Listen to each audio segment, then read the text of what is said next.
početku smo mjeseca, a dogovorili smo se da na svoj konto, na štednu knjižicu ahiretsku, ponešto na početku svakog mjeseca pošaljemo. To ćemo, ako Bog da, i danas uraditi. Poslije džume namaza, Sergija mjesečna, kako smo se dogovorili, što nam je od nafake, da danas imamo kod sebe, da dadnemo sa srca koliko možemo.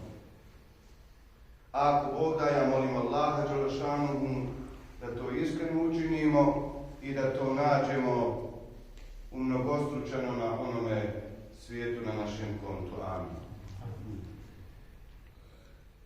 Draga braćo, poštovane džematlije, omladino, nastavit ćemo sa onim što smo govorili prethodnih hudbi. A to je da smo u mjesecu Rabiul Awwalu, u mjesecu u kojem se rodio najodabraniji čovjek, najodabranije stvorenje koje je hodilo dunjalukom, a to je naš voljeni poslanik, naš učitelj i uzor Muhammed sallallahu alejhi ve sellem. Znamo mi da je on poslan od Allaha dželešanuhu ne samo nama, nego cijelom čovječanstvu kao milost. I nama ovdje u Europi i na drugim kontinentima i onim ljudima koji su kraj harema Mekke, cijelome čovječanstvu je Božji poslanik alejhi selam poslan. Zato se možemo zahvaliti Allahu dželešanuhu što nas je učinio od njegovih sljedbenika. Da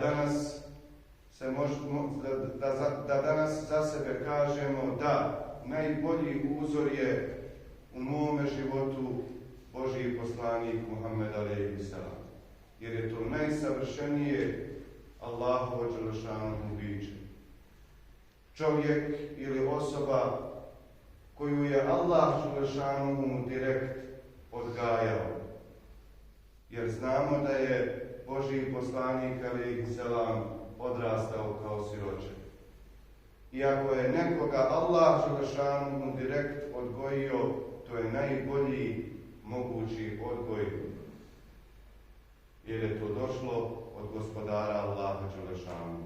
Zato je on nama najbolji uzor što jedan mu'min, vjernik, može nešto da slijedi. Šta je problem kod današnjeg ummeta, za koje poslanik alejhi selam kaže da će se ponositi sa nama, a za koje Allah dželešanuhu kaže da mi, ummet, ljudi od ummeta Božijeg poslanika alejhi selam, i prije su ummeti bili, prije Božijeg poslanika Muhammeda alejhi selam, i zato Allah dželešanuhu govori da smo mi ummet, dio čovječanstva, od Adema pa do posljednjeg čovjeka na zemlji. Mi smo ummet koji će voditi, najbolji ummet koji će voditi dunjalu. Eto kako Allah dželešanuhu za nas govori. Za one ljude koji slijede Kur'an i Azimušan, koji slijede Božijeg poslanika alejhi selam. Ali isto tako Božji poslanik je govorio da će nas biti kao morske pjene, a nećemo se ništa pitati. Svi mi znamo šta je more, a šta je morska pjena. I niko danas ummet, nažalost, ništa i ne pita. Malo je da nas ko šta pita. Kada pogledamo današnju sliku, vidjet ćemo da je ummet, da su ljudi u ummetu na nekakvim brigama, belajima, plaćenju, ubijanju, proganjanju i tako dalje. Da li će se zaista Božji poslanik alejhi selam sa nama ponositi ili ne, vidjet ćemo na sudnjem danu. Mnoge su stvari koje, evo i kod nas danas, u džamiji koji smo prisutni, mnogo stvari čujemo, znamo, pročitamo, ili ovih dana u mjesecu Rebijul Evelu mnoga predavanja poslušamo o Božjem poslaniku alejhi selam, o vjeri općenito, i to se na tome i završi. Rijetki su oni koji analiziraju u mjesecu Rebijul Evelu svoj život. Da li ga zaista živimo onako kako je to po Kur'anu, odnosno onako kako je živio ili približno tome kako je živio Božji poslanik alejhi selam. Svidjela mi se ona priča, odnosno predavanje uvaženog izeta Efendije Čamdžića, svi ste vi to čuli, vjerovatno, o onom Evropljaninu koji je čitao o islamu, čitao Kur'an, čitao hadise Božijeg poslanika alejhi selam i pročitao je da smo mi muslimani najbolja generacija na zemlji. I mnoge vrijednosti koje je pročitao u Kur'an i Azmušanu i sunnetu Božijeg poslanika, odnosno u hadisima, pa je poželio da pronađe te ljude na dunjalu, da pronađe vjernike, muslimane, nas, koji se prsamo i ponosimo da smo ummet Božijeg poslanika alejhi selam, i on odluči da pronađe takve ljude da ostatak života živi sa njima, odnosno provede u njihovom društvu.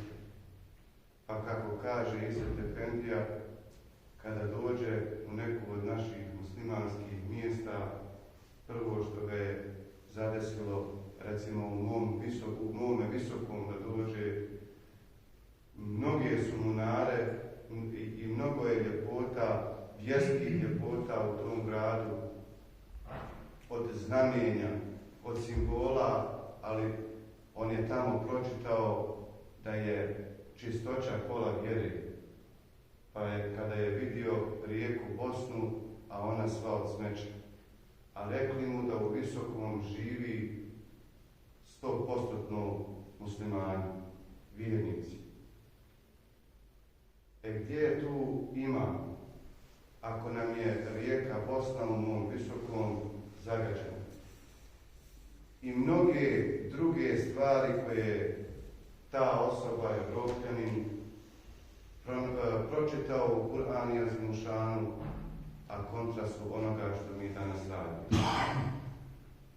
Zato smo i prošle hutbe kazali, ne trebamo mi govoriti i pričati, citirati hadise i ajete, ne trebamo se praviti pametni ako ne slijedimo to što govorimo, to što znamo, ako ne primjenjujemo u praksi ono što smo pročitali u Kur'anu i Azmušanu i ono što nam je ostavio Božji poslanik alejhi selam. Kontradiktornost je kod nas, današnjeg ummeta, u 80-90% slučajeva prisutna. Zato je, evo, mjesec Rebijul Evvel, da se podsjetimo na lik i djelo Božjeg poslanika alejhi selam, da se prisjetimo njegovog rođendana kada je došao, kada ga je Allah dželešanu poslao na ovaj svijet dunjalu, da kod sebe probudimo razmišljanje, da svoj život pokušamo što je više moguće uskladiti sa životom i načinom života kako je proživio Božji poslanik. Odmah da najavim, znači da napomenem, večeras nam je Mevlud povodom rođenja Božjeg poslanika alejhi selam. Da li će nas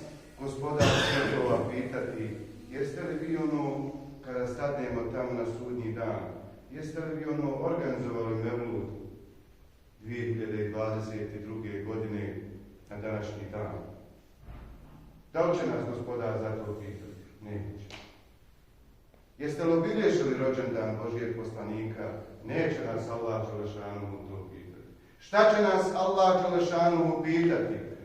Ono što smo mi govorili od hadisa i ono što smo govorili, potencirali i čuli, čuo si na skupu povodom rođenja Božijeg poslanika, alejhi selam, ajete, čuo si hadise i izašao si iz džamije, prošao ti mjesec Rebijul Evvel, a ti i dalje nastavio živjeti suprotno onome što te vjera uči. To će nas Allah Đelešanuhu pitati. Kaže se za ezan u našoj Bosni i Hercegovini i u mnogim drugim zemljama razglas je na sve strane.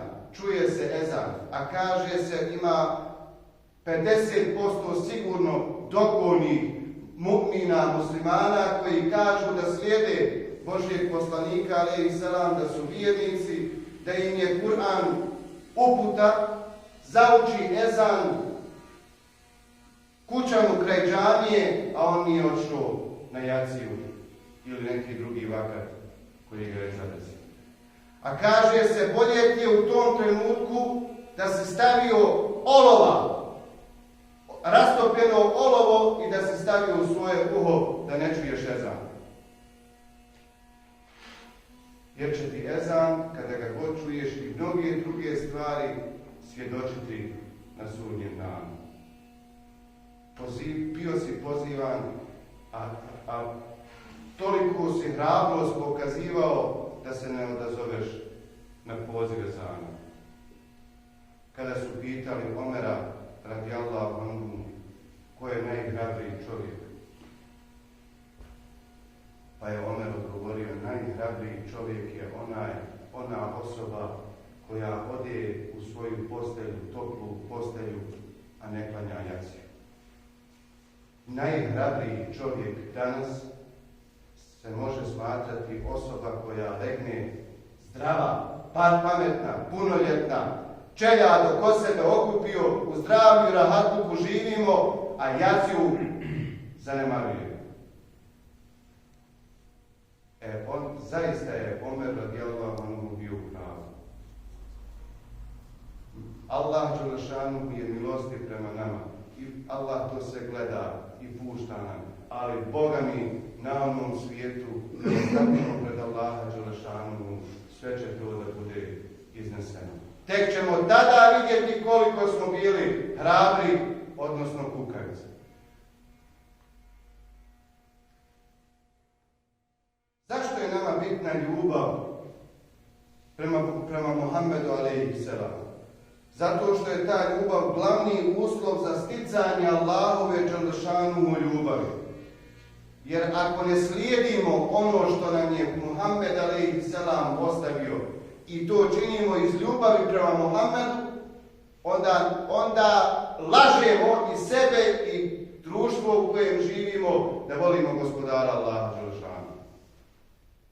Konstantno se ustajemo i liježemo, a konstantno se sami sebe varamo, odnosno lažemo. O tome uzvišeni Allah Đelešanuhu Kur'an i Azimšan govori.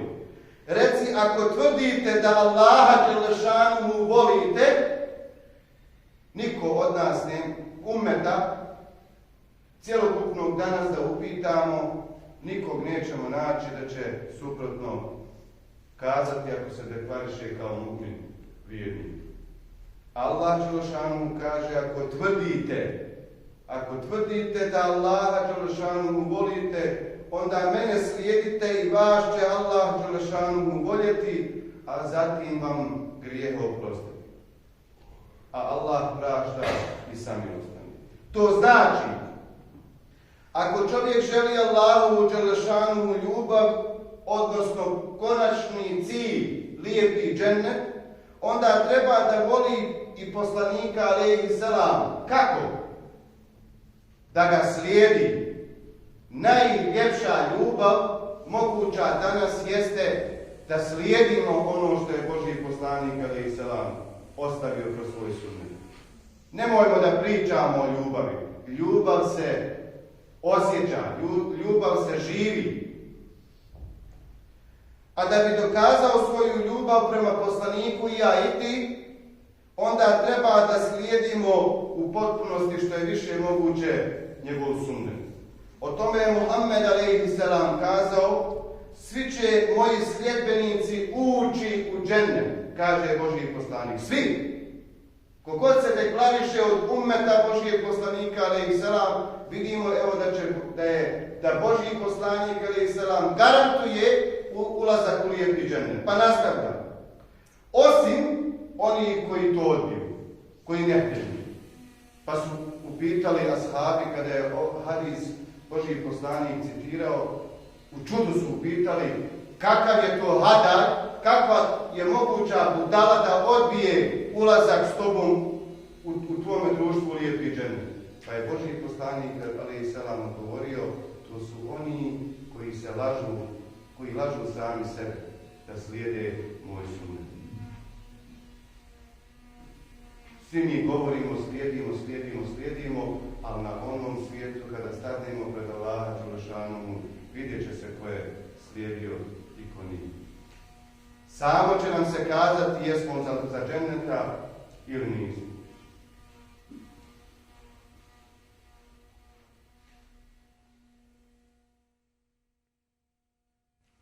A koliko je važno slijediti u našem dunjalučkom životu Božijeg poslanika alejhi selam i voljeti ga dovoljno govori činjenica da je dragi Allah dželešanuhu na nekoliko mjesta u Kur'anu i Azimušanu naredio ljudima da slijede Božijeg poslanika alejhi selam i da to slijeđenje učinio uslovom ispravnog našeg vjerovanja, ispravnog imana.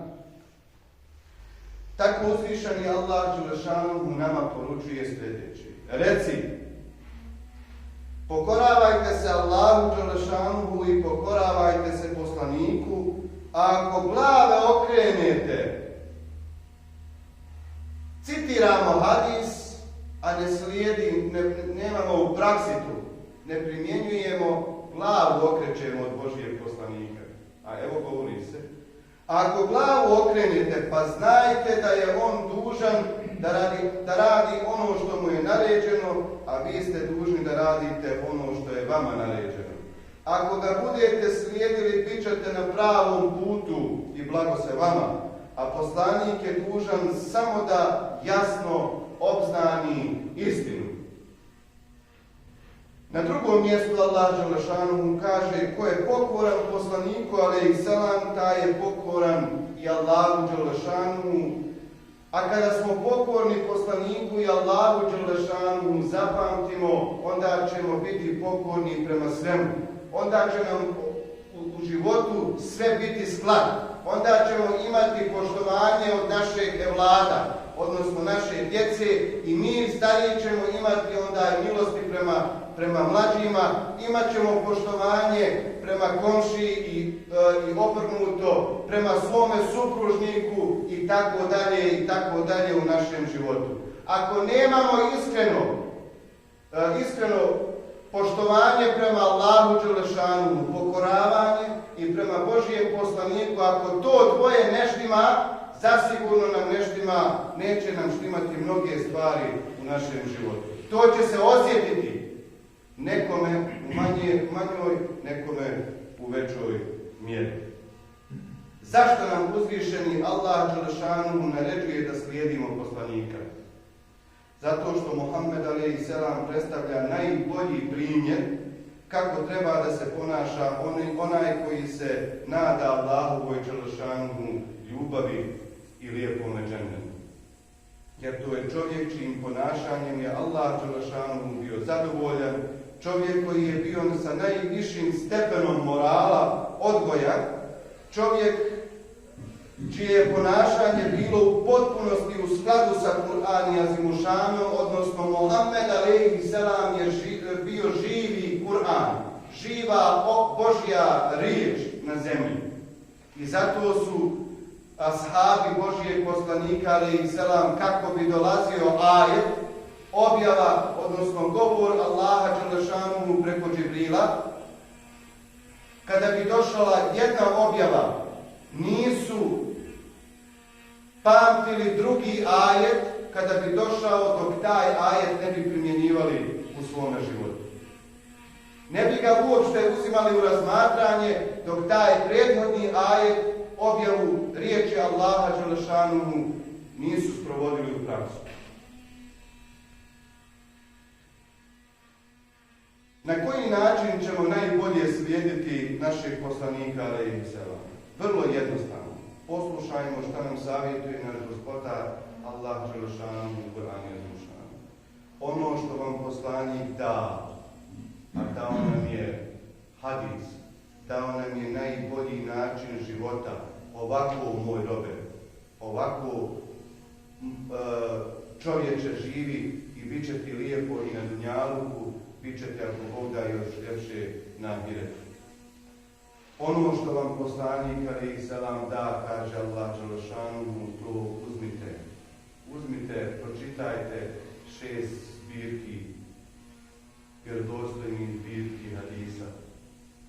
Barem jednu, a imamo najpoznatije Buhariju i Muslimu. Mnogo što danas pročitamo i mnogo vremena provedemo na pametnim telefonima, googlanju, čatanju i tako dalje, a bit ćemo pitanje za svoje vrijeme u šta smo ga potrošili, odnosno protačili. I nastavlja Allah, a ono što vam zabrani, ostavite. I bojite se Allaha, jer Allah zaista strahovito kažnjava. I zasigurno kada uzmemo i pročitamo strahote sudnjeg dana i pođemo se baviti tom temom, onda nam mozak zastane.